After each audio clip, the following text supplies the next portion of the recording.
Jalen and Jacoby, what is it that we do? We give the people what they want. We have Big Sean joining us on the show later today. Make sure you stay tuned for that. But we start with what happens tonight. The Eastern Conference Finals, Game 2 between the Heat and the Celtics. Jalen, who was a player you were keying on the Celtics to help even the series? I can't wait to talk to Big Sean about our Detroit Pistons. Tonight, Kemba Walker. He struggled the last couple of games with his efficiency, Jacoby. And what teams have realized is Jason Tatum is going to go one-on-one, and you can't stop it. Either he's going to make it or miss it. But those pick and rolls from Kemba, we got to zone him up. We got to trap him. We got to get the ball out of his hands. We can't let this guy get going. And since teams have made a concerted effort the last couple of games to do that, he's been bottled up. If they're going to make this a long series, he need to get going tonight. That's a good point. And Jalen, you know that I've adopted the Miami Heat as my team. I'm a Die Easy fan, and I'm riding with the Heat for the next 2 months. I love this Miami Heat team. I love the Mafia. I love the Heat culture. And one player that's been overlooked on this Miami Heat team that is contributing, that is consistent, Goran Dragic. Dragic in Game 1, 29 points, 11 for 16 from the field, 3 for 6 from 3 points, and that was not a fluke. He's averaging 22 points a game in these playoffs, and he's shooting just under 40% from 3. I just love what they have done with this man. He has been there through many different iterations of the Miami Heat, and he is truly finding his own right now this late in his career. It also got me thinking about Goran Dragic and the Heat culture and the Heat Mafia and what Pat Riley does when he brings people down to Florida.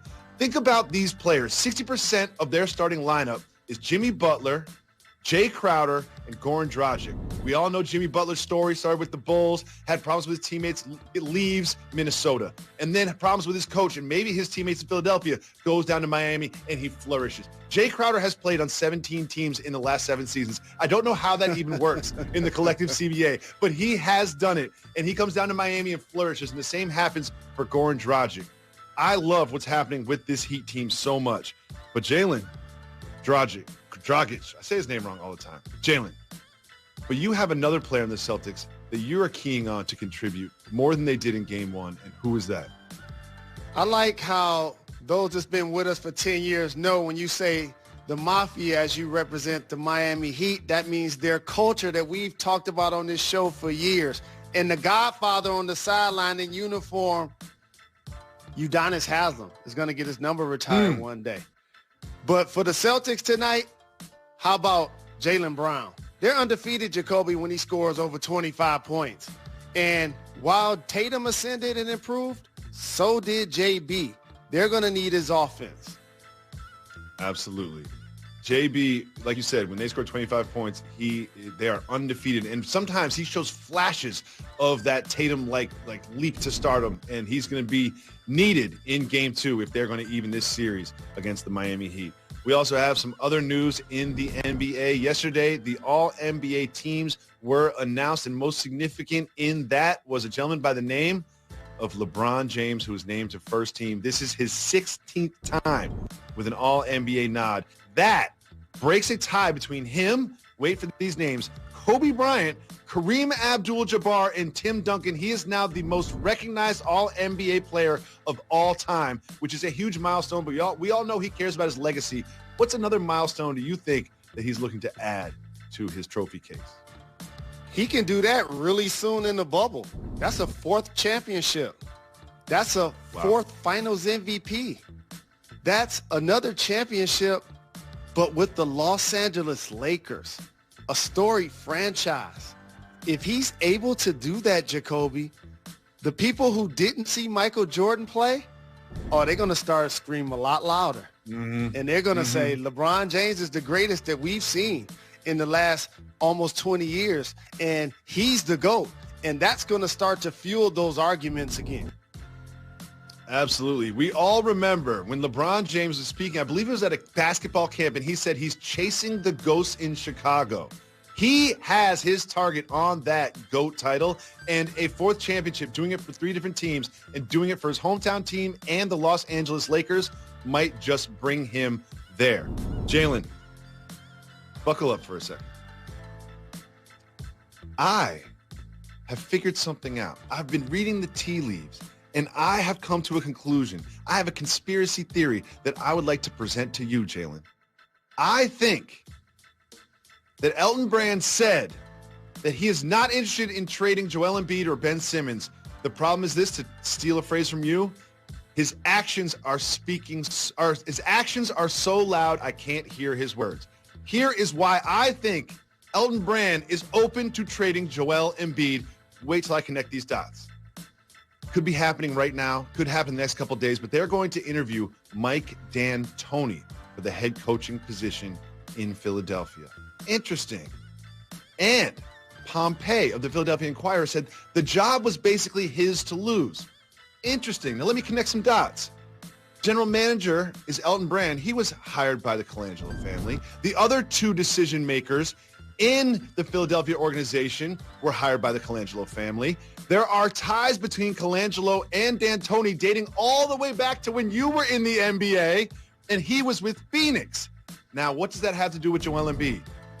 Mr. 7 seconds or less, Mr. Small Ball, Mr. Threes only, Mike D'Antoni is not interested in coaching Joel Embiid, who is one of the slowest players in the NBA and who demands what kind of touches?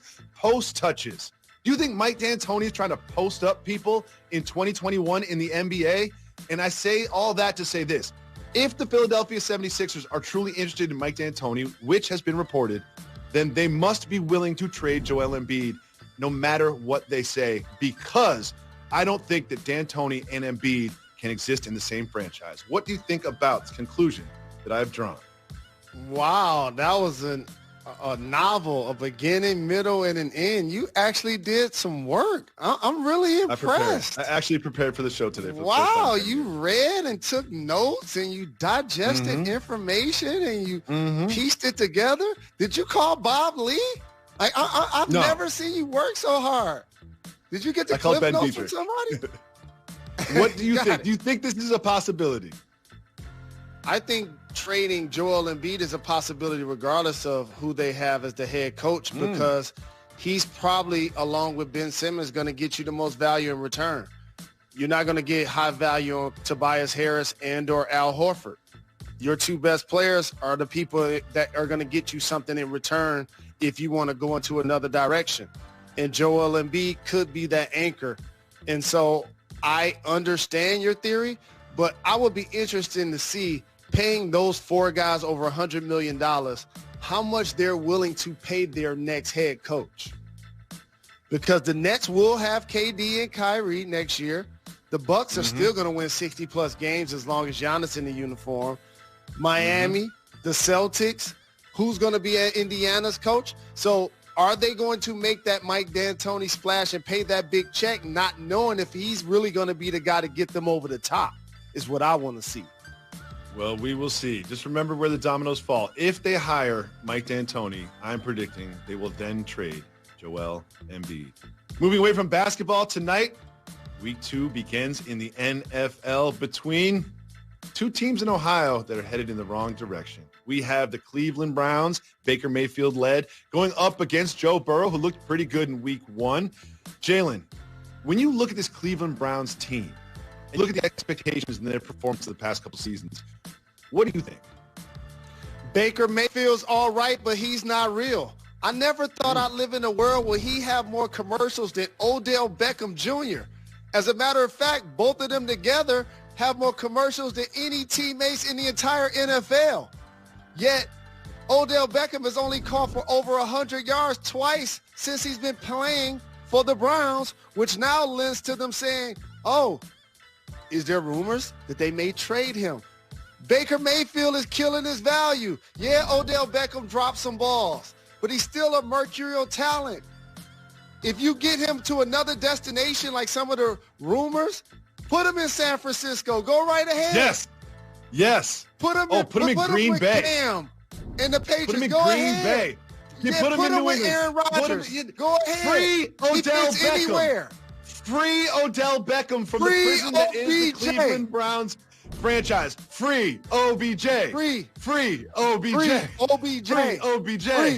Free OBJ. Free OBJ. Free OBJ. Free Okay, OBJ. I'm sorry. I'm tired.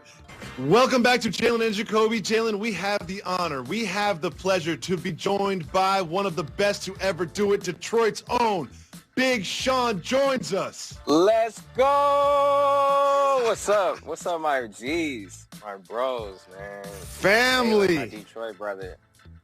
You know, Jacoby. I love you, brother. Bro. How y'all feeling? Congratulations. Man, I saw you grow from finally famous to Dawn Life. And we woke up this morning and you have the #1 album in the country. How does it feel? Wow.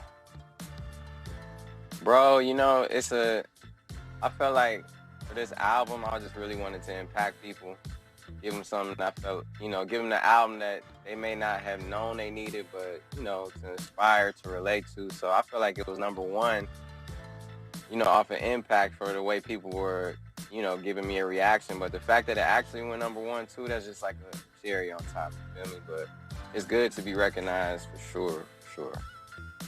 You have so many bars on this album. And also not just that, you have so many great features and so many great songs. But one of the things I love about this album so much are the way that you woven in narratives from some notable artists about your home city of Detroit. And I want to ask you about one of those.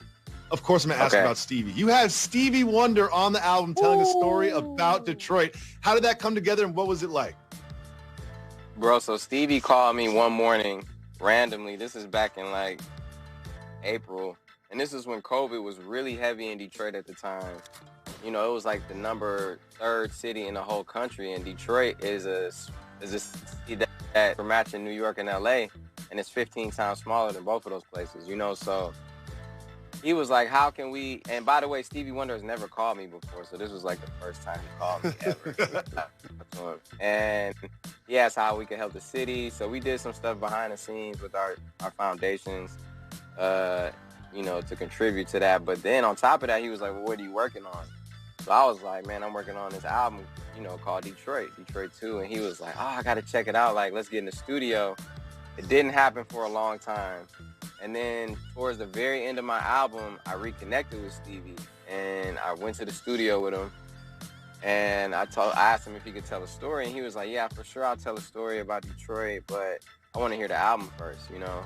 So I was like, cool. I played him the album, and bro, it was one of the most proudest moments of my life because he was like, man, this is so good. You know, he was clapping after songs. He heard Guard Your Heart with me, Anderson .Paak, and Wale, and he was just so like happy.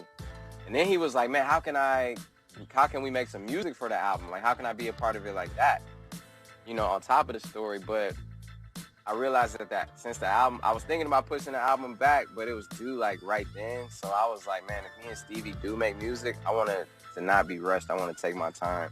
So hopefully that does happen. But, you know, he did the story, and it was a dream come true, bro. I grew up in a Stevie Wonder household. Like, my mom played Stevie Wonder like all the time. What an amazing greatest singer-songwriter. You deserve that. Absolutely. Yeah, thank you. Greatest writer, legend of all time. Decades on decades. What, he got 5, 6 decades? I mean, at least, bro. I mean, it's not even a question. You know what I'm saying? So it was incredible. And then Dave Chappelle, too, and Erykah Badu, man. It was just, I was extremely blessed. And I wanted it to feel like I was bringing a festival to Detroit. You know, that's why I had so many features. My last album before only had like 2 or 3 features. But I wanted this to feel like people showing respect and paying homage to the city that aren't from the city too, you know, because that just added a different layer to it. You did that, family, and you see me with my modern day Coogee, my frames, bossing up before every show, Detroit helmet, Michigan helmet. It don't stop. Of course. And one of the things, it don't stop. It don't stop. And one of the things I appreciated about your album is coming from Detroit, we've endured a lot of similar struggles and trials and tribulations. And you address your mental health and overcoming that. How important was that for you to put it on wax and for black men in particular to open up about that? Well, the thing is, I'm still overcoming it. You know, I feel like we work on ourselves till we leave, you know, and I came to a point in my life where, you know, I felt broken inside and I didn't know what was wrong. you know, and especially me doing what I wanted to do my whole life, you know, which was my dream, was to do music and to do something I love. So I was very confused that at this point in my life, you know, where I wasn't happy. And I realized that it was deeper than just me doing what I wanted to do. It was a lot to do with my emotions and me never dealing with my emotions and me never putting myself first. I always did it for everybody around me, my mom, my family, my brothers, my friends, putting them on, but I never took care of myself first. And it started to overflow, you know? So I had to cut off everything I was doing, all the obligations, shows. You know, I lost a lot of money, lost a lot of opportunities, I'm sure, but I had to work on myself, dog, and I had to strengthen my spiritual connection, you know, through meditation, through therapy, through listening to myself, working on myself physically too, like working out. And I had to step away from the music because I was feeling uninspired, and I didn't know why. But I realized now that once I expanded my bandwidth and once I did work on myself, it was a whole new avenue of things that I had to talk about. And also when I was meditating, I would go back to when I was 15 and 19 and 21, and when I was sleeping in the studio, and just go back to that passion and that hunger, and it relit that flame and that hunger I once had. And it felt like I returned back to the essence of myself, but as a new and improved person. So that's why on there I'm talking about when I had heart disease when I was 19. I talk about losing a baby. I talk about all these things that, you know, I sacrificed my privacy and because I realized that my real purpose was to inspire. And that's what I had to do. I feel like, to do that.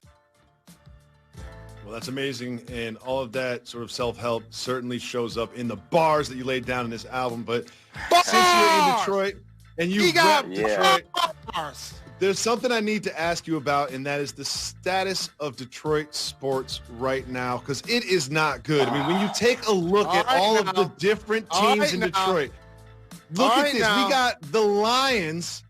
They are trash. The Tigers are trash. The Red Wings are trash. The Pistons are trash. Like, the city of Detroit deserves better from their sports teams, man. The city of Detroit deserves better.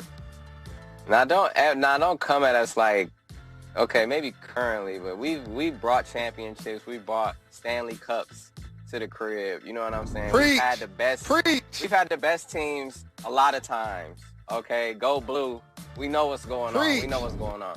But I am gonna say that I feel like the Lions do need to maybe figure out, because there is a Lions curse I feel like going on. We need to figure out what's going on the administrative side, you know, and change some things there. But I feel like the Lions have a great potential, though. Okay, I know we won it. I know we 0-1. It is what it is, though. You know. How about this, though?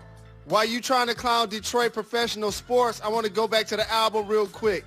Rest in peace to the late, great Nipsey Hussle.